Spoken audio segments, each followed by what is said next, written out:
শুধু থাকা আর খাওয়ার বিনিময়ে সংসারের যাবতীয় দায়িত্ব মাথার উপর চাপিয়ে দিয়েছে। এত দায়িত্ব মাথার উপর চাপিয়ে দিয়েছে, আমার মাথা এখন ওজন হয়ে গেছে। হ্যালো বন্ধুরা, আসসালামু আলাইকুম। কেমন আছেন সবাই? দূরে কাছে যে যেখানে আছেন সবাই আশা করি ভালো আছেন, সুস্থ আছেন। আমিও আলহামদুলিল্লাহ ভালো আছি।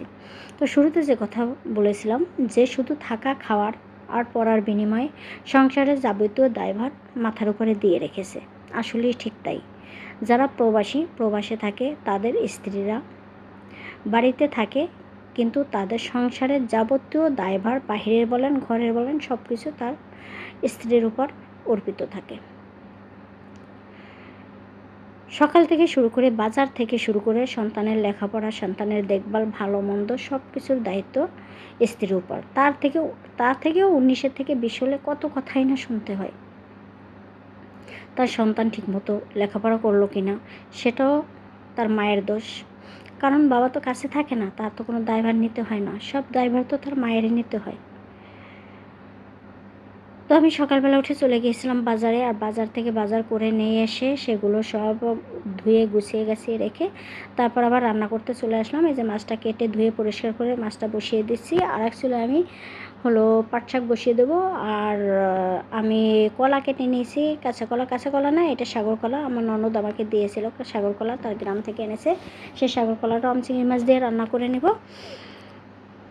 তো এভাবেই আমাদের প্রবাসীদের বউয়ের জীবনটা কাটে, সকাল থেকে শুরু করে রাত পর্যন্ত। আসলে অলস কখন থাকবো, আমাদের তো ওই সময়টা থাকে না, কারণ সব দায়িত্ব সংসারের একজনের মাথার উপর থাকলে বাইরের কাজ বলেন ঘরের কাজ বলেন যত কাজই বলেন সব তো একজনেরই মাথার উপরে।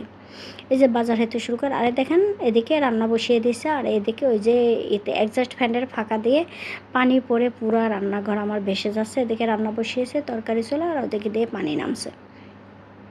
তো এগুলো রান্না শেষ করে আবার এগুলোও মুছে নিতে হবে আমার হাতে, কারণ করার তো কেউ নেই। আর ছেলে আর আমি, ছেলে তো আর এগুলো মুছবে না, করবে না, সব আমারই করতে হবে। তো দেখি মাছটা আমি বসিয়ে দিয়েছি, মাছের জল দিয়ে দিয়েছি, মাছটা হতে থাকুক। আর এক চুলায় আমি শাকটা বসিয়ে দিয়েছি। এটা একটা পাট শাকটা ভাজি করে নেব। আর এই পাট শাকটা আমার ছেলের খুবই পছন্দ। আসলে আমি এখানে কোনো রেসিপি শেয়ার করিনি, এখানে কিছু বাস্তব সত্যি কথা বললাম। এটা আমার জীবন বলেন আর একজন জীবন বলেন, সকল প্রবাসী স্ত্রীদের এটাই ভাগ্য, আর এটাই তারা করে। তো আমি এক পর্যায়ে দেখলাম আমার মাছে ঝাল বেশি হয়ে গেছে। আমি কয়েকটা আলু কেটে মাছের পাশে দিয়ে দিয়েছি, ঝালটা যাতে একটু কমে। বিকেলে নাস্তার জন্য আবার কাজ করতে আসতে হবে, এই জন্য বিকেলে নাস্তার জন্য আমি একটু ময়দা মেখে নিচ্ছি। আর এই ময়দাটা মেখে রেখে দেবো, বিকেলে হয়তো মোগলাই বা কিছু একটা বানিয়ে দেবো।